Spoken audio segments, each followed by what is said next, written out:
नमस्कार, मैं Ramesh Pariyar, lecturer, government polytechnic college Jodhpur. आज के इस वीडियो में हम ME 201 स्ट्रेंथ ऑफ मटेरियल के यूनिट 1.1 के बारे में डिस्कस करेंगे। यूनिट 1.1 जो है वो mechanical properties of the material से संबंधित है। तो सबसे पहले हम ये देखते हैं कि प्रॉपर्टीज़ होती क्या है। The substance which are useful in the field of engineering are called engineering material। ऐसे पदार्थ जो कि इंजीनियरिंग के फील्ड में हमारे लिए यूज़फुल होते हैं, हमारे काम के होते हैं, उन्हें हम इंजीनियरिंग मटेरियल कहते हैं। A particular material is selected on the basis of इस प्रॉपर्टीज़। इंजीनियरिंग फील्ड में हमें कोई मटेरियल का सेलेक्ट करना है तो हम उसकी प्रॉपर्टी के अनुसार करते हैं। मटेरियल की जो प्रॉपर्टी है वो अलग अलग प्रकार की हो सकती है, जैसे physical properties, chemical properties, manufacturing properties and mechanical properties. Density, specific heat, thermal expansion, conductivity, melting point, ये फिजिकल प्रॉपर्टीज़ होती है। और केमिकल प्रॉपर्टीज़ वो है, उसमें ऑक्सीडेशन, कोरोजन, टॉक्सिसिटी ऐसी होती है। मैन्युफैक्चरिंग प्रॉपर्टी में फॉर्म्ड, कास्टिंग, मशीनिंग, वेल्डिंग होती है। यहाँ पर जो अपना जो इंटरेस्ट है वो हम मैकेनिकल प्रॉपर्टीज़ में है। तो मैकेनिकल प्रॉपर्टीज़ जो होती है strength, ductility, toughness, hardness, elasticity आदि होती है। और इंजीनियरिंग फील्ड में जो है हमें किसी मटेरियल का सिलेक्शन करना है किसी स्ट्रक्चर के लिए या किसी मशीन के लिए, तो हम उस मटेरियल का सिलेक्शन इन प्रॉपर्टी के आधार पर करते हैं। अब हम one by one in property को समझते हैं कि ये प्रॉपर्टीज़ होती क्या है। पहली प्रॉपर्टीज़ है इलास्टिसिटी, या हिंदी में इसे कहते हैं प्रत्यास्थता। The property of the material by virtue of which the deformation caused by the applied load disappear upon removal of the load. Elasticity पदार्थ का वह गुण है जिसके कारण उस पर हम कोई फोर्स लगाएं तो फोर्स लगाने के बाद में जो बॉडी है अपनी ओरिजिनल शेप में आ जाती है। जैसे यहाँ डायग्राम में ये एक स्प्रिंग दिखाई गई है। लोड से पहले जो है स्प्रिंग की कंडीशन ये है। अब जब हम इस पे लोड लगाते हैं तो स्प्रिंग कंप्रेस होती है। कंप्रेस मीन्स स्प्रिंग संपीड़न होती है, उसकी लेंथ घटती है। जब हम इस पर फोर्स हटाते हैं तो स्प्रिंग जो है वापस अपनी ओरिजिनल कंडीशन में आ जाती है। तो इस तरह से ये स्प्रिंग जो है फोर्स हटाने पर जो है अपनी प्रारंभिक अवस्था में आ जाती है। यहाँ पर हमने फोर्स हटाया तो अपनी प्रारंभिक अवस्था में आ गई। तो तो हम कह सकते हैं कि इस स्प्रिंग में प्रत्यास्थता का गुण है।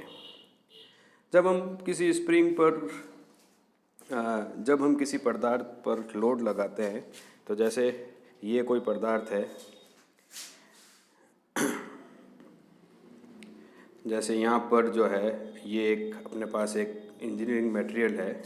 इस मटेरियल पे ये जो डॉट डॉट दिखाया गया है ये डिस्टेंस बिटवीन मॉलिक्यूल्स है। यहाँ पर ये डिस्टेंस बिटवीन मॉलिक्यूल्स दिखाई गई है। अब हम इस पर फोर्स लगाते हैं तो फोर्स लगाने से इनके मॉलिक्यूल के जो बीच की जो डिस्टेंस है, ये जो मॉलिक्यूल के बीच की डिस्टेंस है वो इंक्रीज होती है।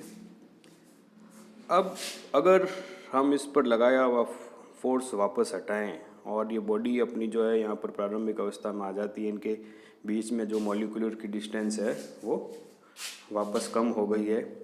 तो ये जो मॉलिक्यूल्स है अपनी फोर्स हटाने पर ही अपनी प्रारंभिक अवस्था में आ गए हैं। तो हम कहेंगे कि ये जो पदार्थ है इसमें इलास्टिसिटी या प्रत्यास्थता का गुण है। इलास्टिसिटी को हम ऐसे भी डिफाइन कर सकते हैं जैसा इस पॉइंट में दे रखा है। Elasticity of a material is the power of coming back two is original position after deformation when stress और लोड इज रिमूव्ड। तो प्रत्यास्थता जो है किसी पदार्थ की वह पावर है जिसके कारण वो बल लगाने पर अपनी प्रारंभिक अवस्था में आ जाती है। इसी तरह हम अगली नेक्स्ट प्रॉपर्टीज़ लेते हैं जिसका नाम है plasticity. The plasticity of a material is ability to undergo some degree of permanent deformation without rupture और फेलियर। प्लास्टिसिटी पदार्थ का वह गुण है जिसके कारण पदार्थ पर फोर्स हटाने पर पदार्थ अपनी प्रारंभिक अवस्था में नहीं आता। उसमें एक परमानेंट डिफॉर्मेशन यानी कि परमानेंट विकृति आ जाती है, उसमें एक स्थायी विकृति आ जाती है। तो पदार्थ का ये गुण जो है वो प्लास्टिसिटी कहलाता है। जैसे यहाँ पर एक डायग्राम में दिखाया गया है, यहाँ तक इस पॉइंट तक जो है ये जो है फोर्स और डिफॉर्मेशन के बीच में ग्राफ है, यहाँ तक जो है इलास्टिसिटी फोर्स और विकृति में जो ग्राफ है वो एक स्ट्रेट लाइन है, मीन्स पदार्थ यहाँ तक तो इलास्टिक है। जैसे हम इलास्टिक लिमिट से आगे बढ़ेंगे तो बॉडी में परमानेंट डिफॉर्मेशन हो जाएगा। तो ये जो रेड पार्ट है, ये रेड पार्ट यहाँ पे जो दिखाया गया है वो परमानेंट डिफॉर्मेशन का है, और ये जो रेड पार्ट के नीचे ये वाला जो पार्ट है वो इलास्टिसिटी वाला पार्ट है। तो कोई भी पदार्थ प्लास्टिक अवस्था में तभी आता है जब उस पर लगने वाला फोर्स जो है उसकी इलास्टिक लिमिट से अधिक हो जाता है। जैसे यहाँ पर डायग्राम में दिखाया गया है, किसी बॉडी पर इनिशियली बॉडी के जो मॉलिक्यूल्स हैं उनकी पोजीशन ये है। अब इसमें अपन ने जो है फोर्स लगाया, और इतना फोर्स लगाया कि जो फोर्स है वो पदार्थ की एक इलास्टिक लिमिट से बाहर चला गया।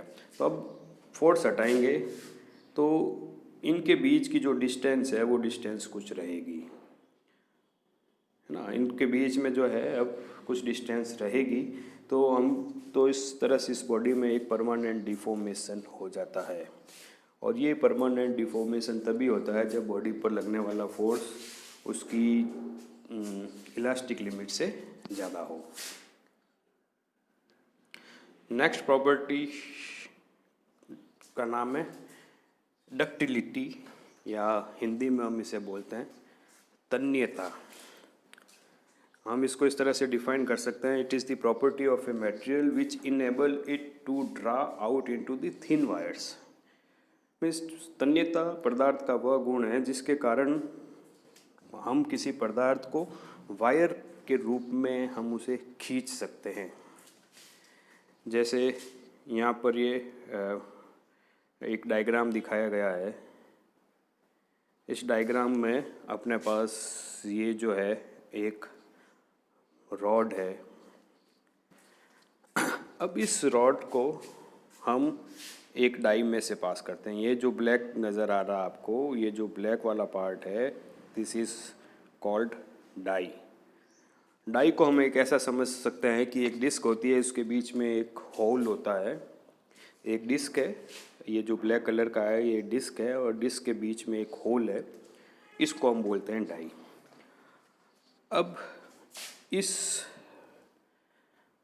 इस रॉड को अब इस डाई से हम पास करते हैं। हम एक डाई के यहाँ से लाके इसको हम खींचते हैं। यहाँ से ये जो एरो है इसमें हम इस रॉड को बाहर खींचते हैं तो ये जो है एक वायर के फॉर्म में, जितना इस डिस्क का या डाई का डायामीटर होगा उसके हिसाब से ये जो वायर है उसका डायामीटर होगा, और ये जो है एक वायर के रूप में फॉर्म होएगा। तो अगर मटेरियल में डक्टिलिटी होगी तो ये मटेरियल जो है इस तरह से वायर के फॉर्म में इस डाई से होके ऐसे खींचा जा सकता है। जैसे माइल्ड स्टील जनरली जो हम डेली लाइफ में जो आयरन काम में लेते हैं, जिसे हम बोलचाल की भाषा में आयरन बोलते हैं, that is the mild steel. तो माइल्ड स्टील जो होता है वो डक्टाइल मटेरियल होता है, इसलिए हम इसको किसी भी फॉर्म में जो है हम डिफॉर्म करके जैसी हमें फॉर्म चाहिए वैसी हम ऑब्टेन कर सकते हैं।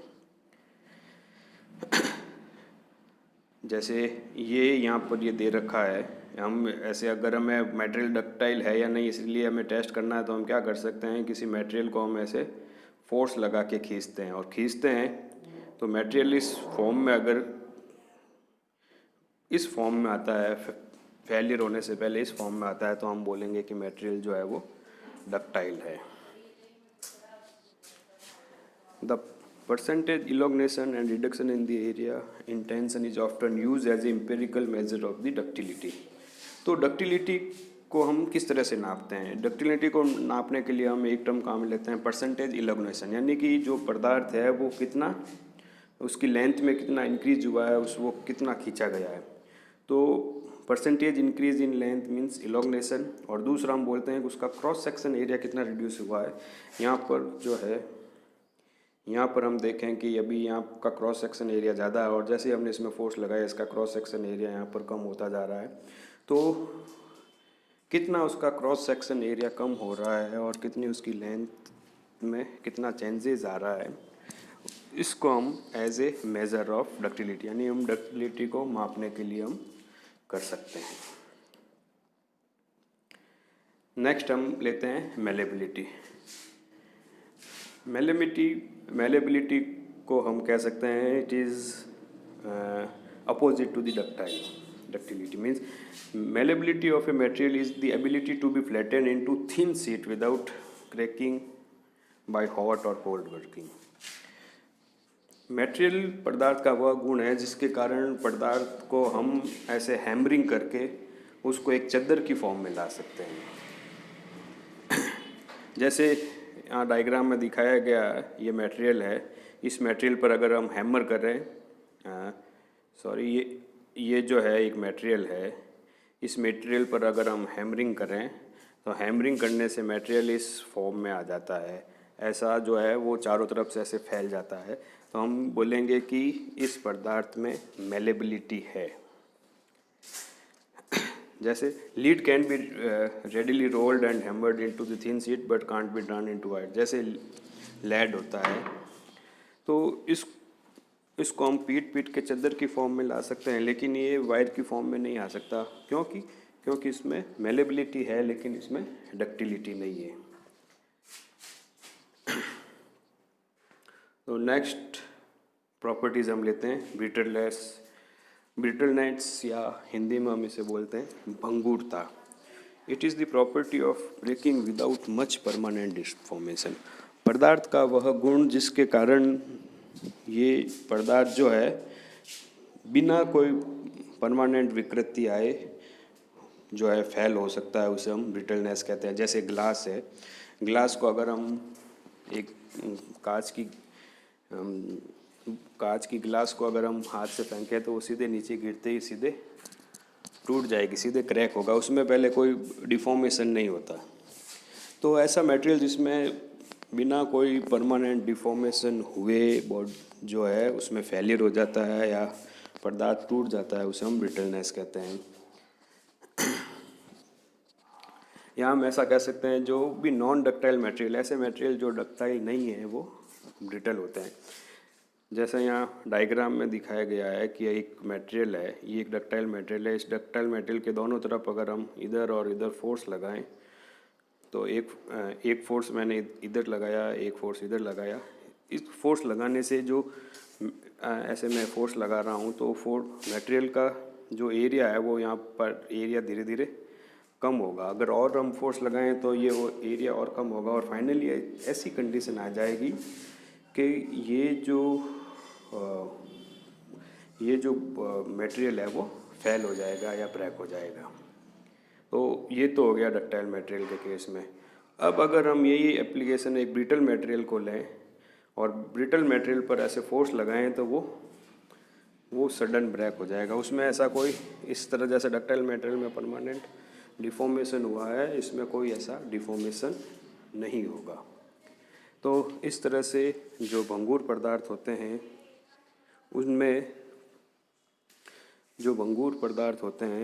उनमें बिना कोई परमानेंट या स्थायी विकृति के सीधा फेलियर होता है। नेक्स्ट प्रॉपर्टी हम लेते हैं हार्डनेस या हिंदी में हम इसे बोलते हैं कठोरता। Hardness is usually defined in the terms of the ability of a material to resist scratching, abrasive, cutting, indentation और penetration.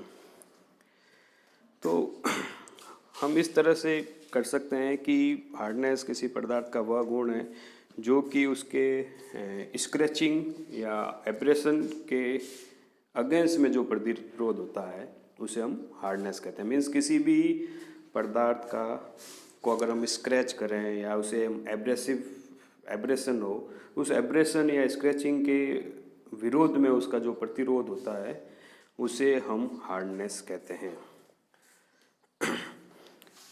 Hardness test consist of pressing and indenter of knowing geometry and mechanical property against a test metal. तो किसी material की hardness find out करने के लिए हम किसी एक नॉन प्रॉपर्टी का आइडेंटर लेते हैं और उसको उस मटेरियल के अगेंस्ट प्रेस करते हैं। जैसे ये एक मटेरियल है,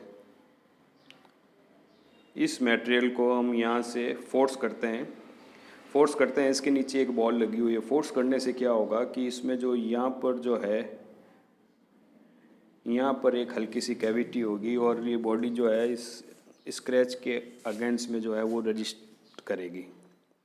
तो अब यहाँ से जो ये जो डिप हुआ है, जितना इसके यहाँ के डायमेंशंस में वेरिएशन हुआ है उसको हम मेज़र करेंगे और ये मेज़र जो है उसकी हार्डनेस को इंडिकेट करता है। और इस बॉल, ये जो बॉल यहाँ पर रेड कलर की बॉल है, इस बॉल की जियोमेट्री और इसकी प्रॉपर्टी के हिसाब से हम जो है हार्डनेस जो टेस्ट होता है वो अलग अलग होते हैं। जो ये हार्डनेस टेस्ट होते हैं, Brinell hardness test, Rockwell hardness test, Vickers hardness test, इन हार्डनेस टेस्ट को जब हम लैब में एक्सपेरिमेंट करेंगे तो वहाँ पर जो है इसको और अच्छी तरीके से समझेंगे।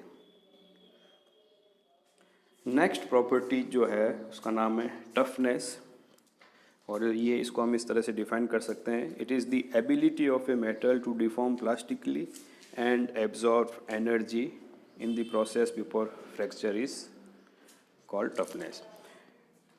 मीन्स ये पदार्थ का वो गुण होता है जिसके कारण पदार्थ जो है एक प्लास्टिकली विकृत होता है और फेल होने से पहले कुछ अपने अंदर जो है वो कुछ एनर्जी को एब्जॉर्ब करता है। मीन्स हम कह सकते हैं कि ये फ्रैक्चर से पहले किसी मटेरियल में एनर्जी को एब्जॉर्ब करने की जो कैपेसिटी होती है उसे हम टफनेस कहते हैं। जैसे अगर हम किसी बॉडी पर लगने वाले स्ट्रेस और स्ट्रेन के बीच में अगर ग्राफ खींचें, ये जो है डक्टाइल मटेरियल के लिए ग्राफ है, ये ब्रिटल के लिए। डक्टाइल मटेरियल में चूँकि प्लास्टिसिटी होती है इसलिए इसका ग्राफ ऐसा आएगा, और ब्रिटल मटेरियल में जो है प्लास्टिसिटी नहीं होती तो इसका जो ग्राफ है वो यहीं तक आएगा। तो इस ग्राफ के अंडर का जो एरिया होता है, इस ग्राफ के नीचे का, जैसे डक्टाइल मटेरियल के लिए ये जो इसके अंदर का जो एरिया होता है वो एरिया जो है हमें टफनेस देता है। किसी मटेरियल के लिए जितना ये स्ट्रेस स्ट्रेन कर्व का एरिया ज़्यादा होगा उससे हम कहेंगे कि मटेरियल है वो ज़्यादा टफ है। The area underneath the strain curve is the toughness of the material, that is the energy the material can absorb prior to rupture. तो स्ट्रेस स्ट्रेन कर्व के अंदर का जो एरिया होता है उसे हम टफनेस कहता है, और फेलियर होने से पहले मटेरियल जो है कितनी एनर्जी एब्जॉर्ब करता है उसे हम टफनेस कहते हैं।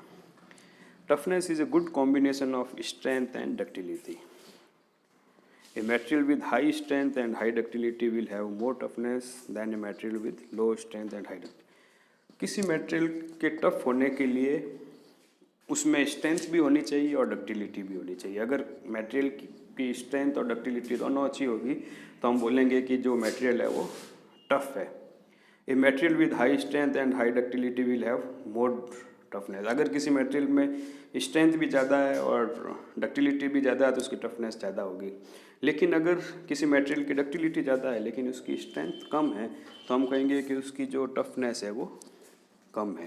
तो मटेरियल में अधिक टफनेस होने के लिए इसकी स्ट्रेंथ और उसकी जो डक्टिलिटी है वो दोनों ही ज़्यादा होनी चाहिए। थैंक्स।